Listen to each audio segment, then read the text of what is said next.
Bonjour à tous, alors dans cette vidéo on va voir l'utilisation du mot though en fin de phrase. Vous avez peut-être remarqué, voilà, les Anglais ils vont souvent utiliser ce mot, un peu à tort et à travers d'ailleurs, enfin en tout cas très souvent, surtout dans le langage parlé.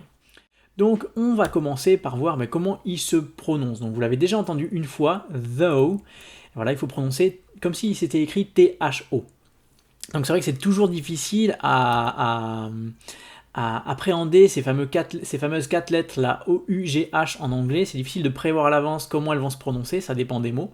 On avait fait d'ailleurs une vidéo là-dessus avec Nathalie, vous pouvez la voir sur la chaîne YouTube. Bon, en tout cas, pour though, on ne va pas prononcer le U-G-H à la fin, on prononce simplement though. Alors, qu'est-ce que ça signifie Prenons un exemple. Si je dis « The menu seems fantastic, I'm not sure what to order though ». Vous voyez, là j'ai dit though à la fin de la phrase. Alors essayons de traduire ça en français, ça donnerait le menu a l'air fantastique. Je ne suis pas bien sûr de ce que je vais commander, cependant. Donc vous le comprenez, le sens c'est cependant, bien que. Parfois on peut aussi le remplacer par le mot but, B-U-T en anglais, donc ça peut vouloir dire mais. On va voir ça dans des exemples tout à l'heure.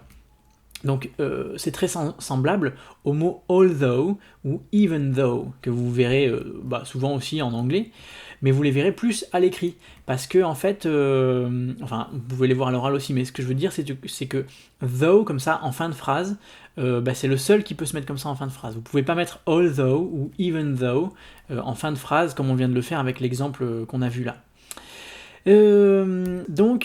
Pourquoi le mettre en fin de phrase plutôt qu'en début de phrase? J'aurais pu très bien le mettre en début de phrase.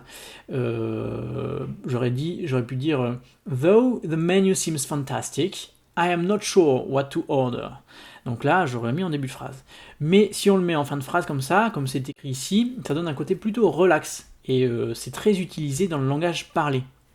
Quand vous mettez though comme ça en fin de phrase, ça donne un aspect informel. Et comme je le disais tout à l'heure, les anglophones l'utilisent tout le temps. On l'entend très très souvent dans leurs phrases. Voilà, ils disent though à la fin de leur phrase comme ça. Alors, on va revenir un peu sur le fait qu'on peut le mettre en milieu ou en début de phrase pour que vous puissiez un peu mieux capter la différence. Alors, avec ce nouvel exemple, I finished my work yesterday, though it wasn't easy. J'ai terminé mon travail hier, mais ce n'était pas facile. Vous voyez ici, on aurait pu mettre but it wasn't easy. Donc cependant, ce n'était pas facile ou mais ce n'était pas facile. Prenons un autre mot, donc vous voyez ici, j'aurais pu dire although it wasn't easy. Et avec although ou even though ou même though, on peut mettre en début de phrase ou en milieu de phrase. Donc ici, par exemple, en début de phrase, although it wasn't easy, I finished my work yesterday. Voilà, mais comme je le disais tout à l'heure, seul though se met en fin de phrase comme ça. Et voilà, c'est vraiment pour l'aspect relax, informel, langage parlé. D'ailleurs, parfois, on peut le mettre ou ne pas le mettre. Par exemple, I want to go to the cinema, but I'm not sure if I want to go tonight.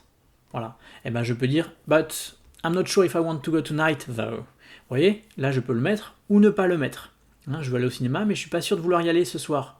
Cependant, je peux le mettre ou ne pas le mettre, le mot though, mais quand je le mets, ça donne un aspect informel. Voilà, un aspect beaucoup plus anglais parlé. Donc, voilà. Alors on termine sur une petite parenthèse avec les SMS, parce que vous savez, voilà, le langage SMS, il existe en anglais comme en français. Et je vous rassure, on écorche autant les mots dans le langage SMS anglais que dans le langage SMS français.